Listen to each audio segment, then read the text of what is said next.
Hello guys, നമുക്കിന്നൊരു ration കൊണ്ട് vegetable പുലാവായാലോ. വേണ്ട സാധനങ്ങൾ: തക്കാളി, ഇഞ്ചി, വെളുത്തുള്ളി, പച്ചമുളക്, മല്ലിയില, സവോള, വേവിച്ച കടല, ഗ്രീൻ പീസ്, വേവിച്ച ഉരുളക്കിഴങ്ങ്, ക്യാരറ്റ്, വേവിച്ച സോയാബീൻ, ഇതൊക്കെയാണ് വേണ്ടത്. അടുത്തതായിട്ട് നമുക്ക് വെള്ളം നല്ലോണം വെക്കണം. വെട്ടിത്തിളച്ചതിന് ശേഷം നമുക്ക് റേഷൻ ഒരു 5-6 പ്രാവശ്യം കഴുകിയതിന് ശേഷം ഒഴിക്കുക. ഇതുപോലെ നല്ല നല്ല മണിമണിയായിട്ട് നമുക്ക് അരി വെന്ത് കിട്ടുന്നതായിരിക്കും. ഒരു ഇച്ചിരി എണ്ണ ഒഴിച്ചിട്ട് വേണം അങ്ങനെ ചെയ്യാനായിട്ട് വേവിക്കാൻ വെക്കേണ്ടത്. അപ്പോൾ നമുക്കിതുപോലെ കിട്ടുന്നതായിരിക്കും. അടുത്ത് നമുക്ക് പുലാവിനുള്ള കറി വെക്കാൻ നോക്കാം. അപ്പോൾ അടുത്ത് പാൻ വെച്ച് എണ്ണ ഒഴിക്കുക. അതിനകത്ത് പട്ട, ഗ്രാമ്പൂ, ഏലക്ക ഇട്ട് കൊടുക്കുക. അതൊന്ന് പൊട്ടി വരുമ്പോഴേക്കും പച്ചമുളക്, ഇഞ്ചി, വെളുത്തുള്ളി എന്നിവ ഇട്ട് നല്ലതുപോലെ ഒരു ഗോൾഡൻ ബ്രൗൺ ആവുന്നത് വരെ ഇളക്കി കൊടുക്കണം. അത് കഴിഞ്ഞിട്ട് നമുക്ക് സവാള ആഡ് ചെയ്ത് കൊടുക്കാം. സവാള പെട്ടെന്ന് വഴണ്ട് കിട്ടാൻ വേണ്ടിയിട്ട് നമുക്ക് ഇച്ചിരി ഉപ്പ് ആഡ് ചെയ്ത് കൊടുക്കാം. ഉപ്പ് ആഡ് ചെയ്ത് കൊടുത്ത് ഒന്ന് ഇളക്കി ഒന്ന് അടച്ച് വെച്ച് വേവിക്കണം. അപ്പോഴേക്കും നല്ലതുപോലെ വാടി കിട്ടും.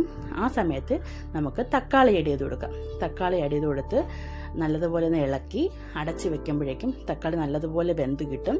വെന്ത് നല്ലതുപോലെ ഉടയും. അതിനുശേഷമാണ് നമ്മൾ മസാല ആഡ് ചെയ്ത് കൊടുക്കേണ്ടത്.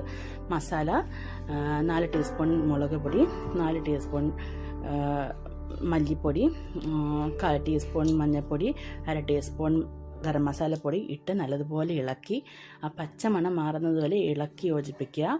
അതിനുശേഷം നമുക്ക് 1/2 കപ്പ് ചൂടുവെള്ളം ഒഴിച്ചു കൊടുക്കണം. അപ്പോൾ അതൊഴിച്ച് ഒന്ന് ഇളക്കി ഇട്ടതിന് ശേഷം അടച്ചു വെച്ച് വേവിക്കണം.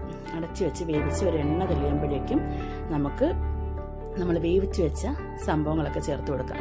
വേവിച്ച് വെച്ച ക്യാരറ്റ്, ഉരുളക്കിഴങ്ങ്, കടല, ഗ്രീൻ പീസ്, സോയാബീൻ, ഇതെല്ലാം ചേർത്ത് നല്ലതുപോലെ ഇളക്കണം. നല്ലതുപോലെ ഇളക്കുമ്പോഴേക്കും മസാല നല്ലതുപോലെ പിടിച്ച് അത് നന്ന് അടച്ചു വെച്ച് വേവിക്കണം. അതിനുശേഷം അവസാനമായിട്ട് മല്ലിയില ഇട്ട് കൊടുക്കുക. മല്ലിയില ഇട്ട് കൊടുത്തതിന് ശേഷം അതൊന്ന് ഇളക്കി വെച്ചതിന് ശേഷം നമ്മൾ വേവിച്ച് വെച്ച ചോറ് കോരി അരിയുടെ മുകളിൽ ഇതിന് മുകളിലേക്ക് ഇട്ട് കൊടുക്കുക. അതിനുശേഷം അതൊന്ന് മിക്സ് ചെയ്ത് അടച്ച് വെച്ച് വേവിക്കണം. മിക്സ് എല്ലാം നല്ലതുപോലെ മിക്സ് ചെയ്ത് അടച്ച് വെച്ച് വേവിക്കുമ്പോഴേക്കും സ്വാദിഷ്ടമായ വെജിറ്റബിൾ പുലാവ് റെഡി ആയിട്ടുണ്ട്. ലൈക്ക് ചെയ്യുക, ഷെയർ ചെയ്യുക, സബ്സ്ക്രൈബ് ചെയ്യുക.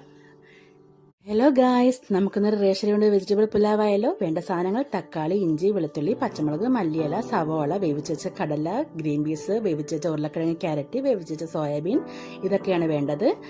അടുത്തതായിട്ട് നമുക്ക് വെള്ളം നല്ലോണം വെക്കണം. വെട്ടിത്തിളച്ചതിന് ശേഷം നമുക്ക് റേഷൻ ഒരു 5-6 പ്രാവശ്യം കഴുകിയതിന് ശേഷം ഒഴിക്കുക. ഇതുപോലെ നല്ല നല്ല മണിമണിയായിട്ട് നമുക്ക് അരി വെന്ത് കിട്ടുന്നതായിരിക്കും. ഒരു ഇച്ചിരി എണ്ണ ഒഴിച്ചിട്ട് വേണം അങ്ങനെ ചെയ്യാനായിട്ട് വേവിക്കാൻ വെക്കേണ്ടത്. അപ്പോൾ നമുക്കിതുപോലെ കിട്ടുന്നതായിരിക്കും. അടുത്ത് നമുക്ക് പുലാവിനുള്ള കറി വെക്കാം.